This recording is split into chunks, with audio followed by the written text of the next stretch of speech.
Hi, and welcome back to this video. In this video, let's see how you can create your DeepSeek API key. DeepSeek has one of the most affordable APIs. So if you're just learning or you want to use it in production, this is how you can create your production key. So let's get started. Go to platform.deepseek.com.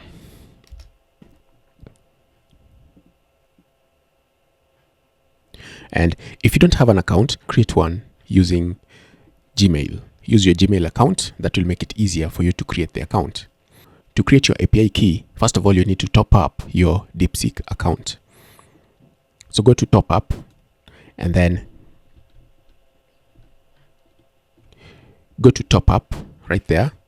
And then you can start with $2. It's going to add some VAT there for you, depending on where you are. You can pay with PayPal or Visa, MasterCard. Go ahead and make the payment. And once you have some credit in your DeepSeek account, then you can go ahead and create your API key. So come here, click on API keys. And I don't have any API key, but I can create one, create a new API key. You can give it a name. I'm just going to call it delete. Now, create the API key.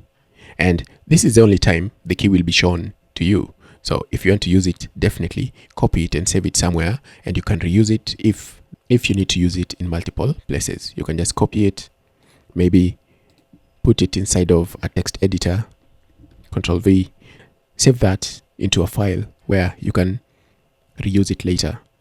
In this case, I don't really care. I don't want to use this key for anything. And you can copy the key and save it. So that's the only time you'll be able to see the key. If you click on that, you can only change the name of the key. You can also delete the key. So that is how to create the key. And just as an add-on, I'm going to delete the key right away. So this is how to create and delete your DeepSeek API key. And before I end the video, maybe I can look at pricing to see how affordable it is as compared to other LLM model providers. So as of the date of this recording, the latest model is 3.2, version 3.2, and you can use DeepSeek Chat if you want to use lightweight items. If you want to do complex items, you need complex reasoning for various tasks, then you'll go with DeepSeek Reasoning. And the pricing is right there, the same, very, very affordable. Right, so that's it for this video. If you have any questions, feel free to let me know.